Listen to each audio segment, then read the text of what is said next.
I want to bring in Republican Congressman Rich McCormick on the House Armed Services Committee and Foreign Affairs Committee. Congressman, thank you for being here.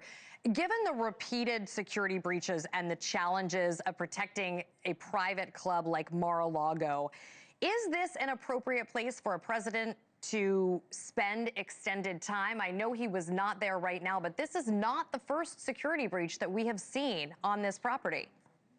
Yeah, I don't think that's the issue. I mean, there's always been places, whether it be Camp David and other places, the ranch where Reagan would hang out. I'm sure other presidents, I think Obama would hang out up on the shores up in the Northeast.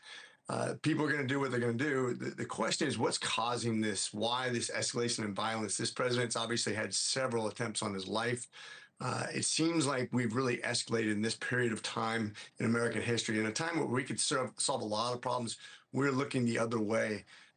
This reminds me a lot of when I was in Afghanistan and the Persian Gulf, where people were radicalized to do crazy things, blow themselves up, leave their families as young people because they had no hope, because they felt things were so drastically wrong that they would end their own lives to kill other people. This is where we're at in America. Never thought I'd see this. But I think we need to stop demonizing the other side to the point where it literally becomes deadly. The Democrats are doing this more than we are. I know for a fact. You look at the media, look what they're saying, look how they're talking about confronting people. This is a dangerous situation. We need to de-escalate that kind of verbiage. Do you think then, to kind of play off of what you just said, is Congress falling behind the threat environment, or are federal laws sufficient to protect our government officials here? So we just changed as much laws. We have security details, most of us in our districts now. You can have somebody actually escort you pretty much anywhere. That's one thing. But quite frankly, anybody who's been in the business before knows that if somebody's intent on killing you, the president's the one thing where you have Secret Service, but there's a lot of us that are very, very vulnerable. It doesn't take much. We're way too public. And I don't say way too public because we shouldn't be. We should be.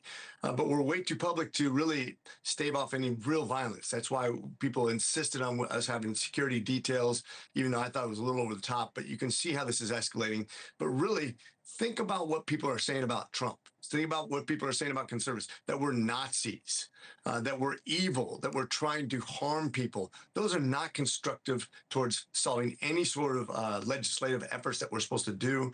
This has been on the collision course for a long time because of what the Democrats continue to say about people, comparing us to people who should have been eliminated from history through violence. So what do you think those young, impressionable people are going to do?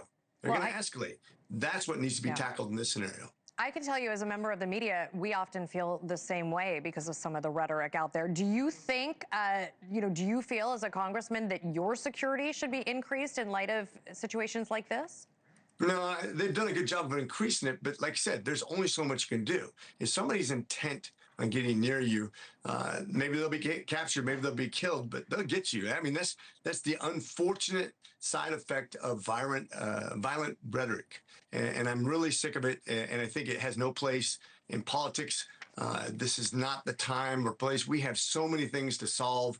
But I can see where even media can be demonized to the point where you become a target too. But we need to calm down and talk about the issues rather than talk about harming other people. That's what America's been great at traditionally.